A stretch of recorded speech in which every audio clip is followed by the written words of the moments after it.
नमस्कार. बुलढाणा चौफेर न्यूज मध्ये आपल्या सर्वांचं स्वागत आहे.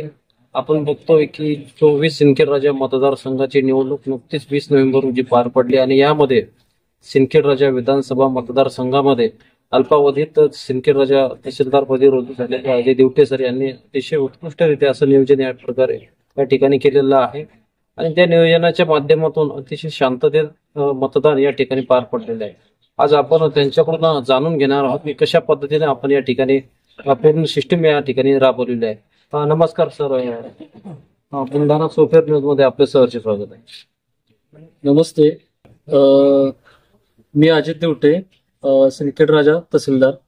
मी नुकताच चार्ज घेतला आणि चार्ज घेतल्यानंतरच काही 15-20 दिवसातच विधानसभेच्या निवडणुकीचं कामकाज चालू झालं. कामकाज चालू झाल्यानंतर मी येथील जे प्राणसाहेब होते, माननीय संजय खडसे साहेब, ते इथले आरो होते. नुकतीच लोकसभेची निवडणूक झाली होती, त्याच्यामुळे सर्व निवडणूक यंत्रणा पहिल्यापासूनच कार्यान्वित होती. थोडंसं एक असं वातावरण होतं की बाबा आपली पहिलीच निवडणूक आहे, की कशा गोष्टी होतील कसं नाही. पण त्या मतदारसंघातील जी सुज्ञ जनता होती, इथले सर्व अधिकारी कर्मचारी होते, हे पूर्वीपासूनच या वातावरणाशी मिळते जुळते होते. लोकसभेची निवडणूक झाली, सर्वांना गोष्टी सर्व माहीत होत्या. जे शिक्षक होते, जे पीआर होते, जे सर्व जे कर्मचारी होते, यंत्रणा होती, ही सर्व जाणती होती. त्याच्यामुळे जास्त काही त्रास झाला नाही.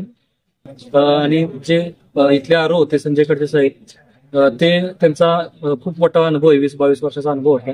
त्यांच्या मार्गदर्शनाखाली ते जे ज्या काही गोष्टी सांगतील, काही गोष्टी करता येतील, ते सर्व करण्याचा प्रयत्न केला. आणि मी खरंच म्हणजे सिंदखेडराजा लोक मतदारसंघातील जे सुज्ञ जनता होती त्यांचे आभार मानू इच्छितो. कारण ह्या लोकांमुळे आपली इथली जी विधानसभेची निवडणूक होती ती अगदी शांततेत पार पडली. अगदी किरकोळ घटना वगळता कुठेही अशा काही घटना आढळून आली नाही किंवा जाणवली नाही. सरजी, या मतदारसंघामध्ये येत असताना आपण परीक्षा विधी तहसीलदार म्हणून काम केलेलं आहे आणि तितकंच सोपं नव्हतं की 9 महिने या ठिकाणी कुठल्याही प्रकारचा तहसीलदार येण्यासाठी तयार नव्हता. आपण आलात आणि लोकसभे आपल्या विधानसभेची निवडणूक या ठिकाणी लागली. कशा प्रकारे मनामध्ये एक प्रकारची भीती निर्माण झाली होती की कशा प्रकारे आपण त्या ठिकाणी या सिंदखेडराजा मतदारसंघाशी नागरिकांशी जुळून घेऊन एक चांगल्या पद्धतीचं वातावरण या ठिकाणी निर्माण करता येईल? म्हणजे मुळातच तसं सांगायचं म्हणजे माझा महसूल मधला काही फारसा अनुभव नाही. मी यापूर्वी मंत्रालयात काम केलं होतं, तो एक अनुभव माझ्या गाठीशी होता. परंतु ज्या प्रकारे आम्हाला प्रशिक्षण दिलं जातं, 2 वर्षाचं आमचं ते खडतर प्रशिक्षण असतं, त्या प्रशिक्षणामध्ये भरपूर मुद्दे सांगितलेले असतात. आमचं यापूर्वी मला पुण्यामध्ये प्रोबेशनरीचा अनुभव होता. 1 वर्षाचा अनुभव मी तहसीलदार म्हणून काम केलं होतं. पण तो परीक्षेतील कालावधी असतो, त्यात बऱ्याच गोष्टी संधींना तुम्हाला वाव असतो. काही गोष्टी चुकल्या तरी सुद्धा तुम्हाला तुमचे वरिष्ठ अधिकारी पाठीशी असतात, पण इथं तुम्हाला तशी काही संधी नसतो. त्याच्यामुळे आपण सुरुवात काम करतानाच ज्या काही गोष्टी नियमानुसार असतील, योग्य असतील, चा अनुभव होता. 1 वर्षाचा अनुभव मी तहसीलदार म्हणून काम केलं होतं. पण तो परीक्षेतील कालावधी असतो, त्यात बऱ्याच गोष्टी संधींना तुम्हाला वाव असतो. काही गोष्टी चुकल्या तरी सुद्धा तुम्हाला तुमचे वरिष्ठ अधिकारी पाठीशी असतात, पण इथं तुम्हाला तशी काही संधी नसतो. त्याच्यामुळे आपण सुरुवात काम करतानाच ज्या काही गोष्टी नियमानुसार असतील, योग्य असतील, त्या गोष्टींचीच दखल घेतली जाईल. ज्या गोष्टी अनियमित असतील, सुरुवातीपासूनच मी इथल्या लोकांना, जनतेला, मागे इथे येणाऱ्या खातेदारांना सांगत आलेलो आहे की बाबा ज्या काही गोष्टी नियमात असतील त्या लोकांना माझा नेहमीच पाठिंबा असेल. पण ज्या अनियमित असतील, ज्या गैर असतील, त्यांना मी बिलकुल अजिबात थारा देणार नाही. माझ्या खालच्या हाताखालचे कर्मचारी असतील, अधिकारी असतील, त्यांना पण देखील मी वारंवार प्रत्येक मीटिंगमध्ये ह्या गोष्टी सांगत आलेलो आहे. आणि इथून पुढे देखील माझं सर्व जनतेला हेच आव्हान असेल बाबा की आपण ज्या काही गोष्टी करतो, शासनाने काही नियम, अटी, शर्ती घालून दिलेले असतात, त्याच्या अनुषंगानेच सर्वांना राहणं अपेक्षित असतं. ठीक आहे, एका दुसऱ्या काही गोष्टी असतात ज्याला काही गोष्टींचा अपवाद असतात, त्या गोष्टी नक्कीच त्या गोष्टी ऍक्सेप्टेड राहतील. परंतु जास्तीत जास्त हाच माझा प्रयत्न राहील की सर्वांनी त्या निकषाप्रमाणेच काम करणं अपेक्षित आहे. कसं जुळवून घेतलं आपण जे चतुर्थ श्रेणीचे कर्मचारी असेल, कोतवाल असेल किंवा इतर अशा श्रेणीचे ज्या कर्मचारी असतात, यांना निवडणुकीच्या सिस्टीम मध्ये त्यांनी चांगल्या प्रकारे काम केलं पाहिजे, त्यांचा उत्साह कशा प्रकारे वाढवला गेला पाहिजे, यासाठी आपण काय केलं?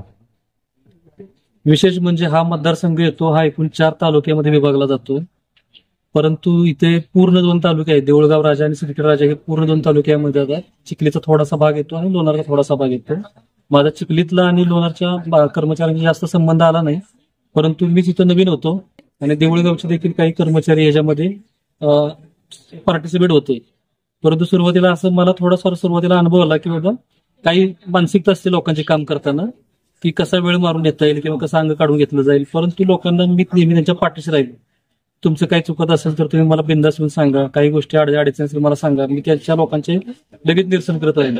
लोकांना त्याच्यामुळे काय झालं, जे माझे कर्मचारी होते, माझे बांधव होते सर्व, त्यांच्यात एक थोडासा उत्साह निर्माण झाला की बाबा साहेब जर काही चुकत असतील तर साहेब नेहमी पाठीशी असतात, साहेब कधीच ओरडत नाही, चुकल्या गोष्टी तरी पाठीशी घालतात आणि ती चूक सुधारण्यासाठी जी काही संधी असेल तर त्याला नक्कीच वाव देतात. त्याच्यामुळे लोक हळूहळू पहिले जे लांब जायचे ते नंतर हळूहळू जवळ राहू लागले आणि स्वतःहून पुढाकार घेऊ लागले की सर आम्हाला आता वेळ आहे तर मला तुम्ही नवीन काम सांगा, माझा आता वेळ आहे तर तुम्ही मला नवीन काम सांगा. लोकांमध्ये एक त्यांच्यामध्ये न्यूनगंड जो होता तो न्यूनगंड कसा दूर करता येईल ह्याच्यावरती आधी मी काम केलं. त्याच्यामुळे लोकांमध्ये उत्साह वाढला की आता मला काम करायचं, तुम्ही मला काय जबाबदारी द्या, नवीन कुठल्याही गोष्टी सांगा, कारण आमच्या जर काही गोष्टी चुकत असतील तर आम्ही तुम्हाला हक्कानं सांगू शकतो. ही जेव्हा लोकांच्या भावना तयार झाली तेव्हा लोक घाबरायचे कमी होऊन स्वतःहून ऍक्सेप्ट तयार, स्वतःहून माझ्याकडे यायला लागले की बाबा सर मला पण कुठलं तरी काम सांगा. की लोकांच्या मनात भावना तयार झाली. खडसे साहेबाबद्दल सांगायचं झालं म्हणजे या अगोदर सुद्धा ते सिंदखेड राजा तहसीलदार म्हणून त्यांनी काम केलेलं आहे. या जिल्ह्यात त्यांना बराचसा अनुभव या ठिकाणी आहे. त्यांच्यासोबत काम करताना कशा प्रकारच्या मला पण कुठलं तरी काम सांगा. की लोकांच्या मनात भावना तयार झाली. खडसे साहेबाबद्दल सांगायचं झालं म्हणजे या अगोदर सुद्धा ते सिंदखेड राजा तहसीलदार म्हणून त्यांनी काम केलेलं आहे. या जिल्ह्यात त्यांना बराचसा अनुभव या ठिकाणी आहे. त्यांच्यासोबत काम करताना कशा प्रकारच्या आपल्या भावना? म्हणजे खरं तर सरांना माहित असेल, माहित नाही मला, पण मी मंत्रालयात असताना कदाचित मी सरांशी एकदा बोललो होतो आणि मी इथं येण्यापूर्वीच मला माहिती होतं की सरांचा खूप मोठा गाढा अनुभव आहे. एक मनामध्ये माझ्या भीती होती की बाबा मी आता नवीन आहे, सर इतके वरिष्ठ आहेत की बाबा सर जुळवून घेतील की नाही, किंवा मी नवीनच आहे, कशा गोष्टी घडतील. परंतु सरांनी माझ्या पहिल्याच दिवशी अशी सरांची माझी अशी ओळख झाली की बाबा त्यांनी मला सांगून टाकलं की तुमच्या मनात कुठलीही शंका उद्या, काही उद्या, तुम्हाला एखादा आदेश बनवताना काही त्रास होत असेल, काही होत असेल तर मला बिनधास्त सांगा, आपण बसून स्वतः गोष्टी सॉर्ट आउट करत जाऊ. आणि मग सरांनी एवढा मोठा ऍक्सेस दिला की मला कुठलीही शंका आली, काही अडचणी वाटल्या की मी सरांना अगदी रात्री 2-2 वाजता मला सरांना फोन करू शकतो आणि सर त्याच्यावरती लगेच 0 मिनिटात मला त्याच्यावरती लगेच उपाय सांगतात. त्याच्यामुळे आता अशा कुठल्याही अडचणी आता राहत नाहीत. सर जी आपण नवीन असताना सुद्धा चांगल्या प्रकारे सिंदखेडच्या मतदारसंघामध्ये जी प्रक्रिया आहे शांततेत आपल्या पद्धतीने आपण पार पडले त्याबद्दल खरंच आपल्या मनापासून खूप खूप धन्यवाद. आणि आपण काम करत असताना जे कर्मचारी आहेत त्यांचे आभार कशा प्रकारे आपल्या भावना व्यक्त करावे, आभार कसे मानावे? खरं तर एक मनामध्ये मला इथे सांगितलं गेलं होतं की सिंदखेड राजा, देऊळगाव राजा हे थोडेसे बुलढाण्यापासून लांब असलेले तालुके आहेत. इथले जे कर्मचारी आहेत की बाबा कामाला थोडेसे नकारात्मक स्वरूपाचे आहेत. आणि अगदी मी जेव्हा नवीन हजर झालो, जॉईन झालो, तर सुरुवातीला मला 8 दिवस देखील असाच अनुभव आला. परंतु लोकांच्या मनात तो एक न्यूनगंड होता, भीती होती किंवा मला टायपिंग येत नाही, मग मला सर काय म्हणतील का, मला ह्या गोष्टी जमत नाहीत, हे काय होईल का. मग मी थोडंसं अंदाज घेऊन लोकांच्या कामाची विभागणी वेगळ्या प्रकारे केली. ज्याला जे काम जमतं त्यामध्ये त्याला जास्त ते काम देण्याचा प्रयत्न केला. जे काम जमत नाही तर त्याच्याकडे ते काढून ज्या लोकांना ते काम जमतंय तो देण्याचा प्रयत्न केला. ह्याच्यात थोड्याशा गोष्टी घडल्या अशा की बाबा 20% लोकांना जास्त काम करावं लागेल. परंतु जे 20% लोक होते त्यांनी देखील असं कधी झालं नाही की बाबा सर आम्हाला कामाचा खूप त्रास होतोय, बोजा होतोय, असं काही त्यांनी पण दाखवलं नाही. त्याच्यामुळे मला पण नेहमी उत्साह आला.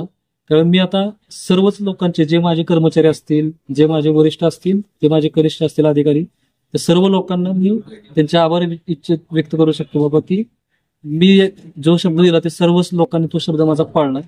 आणि माझे जे सर्व पत्रकार बांधव असतील त्यांनी अगदी छोट्या गोष्टी, अगदी 11th आवरला काही गोष्टी अशा होत्या की बाबा अचानकपणे मला ही न्यूज हवी होती, त्या गोष्टी नाही दिसत, तर ते पण सर्व मला माझ्या पत्रकार बांधवांनी मला त्या तात्काळ उपलब्ध करून दिलं. तेव्हा तुमचे पण देखील खूप खूप विशेष आभार. सर शेवटचा प्रश्न आपला, निवडणुकीच्या धामधुमीमध्ये प्रत्येक कर्मचारी अगदी तन्मन धनानं आपलं सर्वस्व झोपून यामध्ये सहभाग नोंदवला, राष्ट्रीय कर्तव्य या ठिकाणी पार पडलं.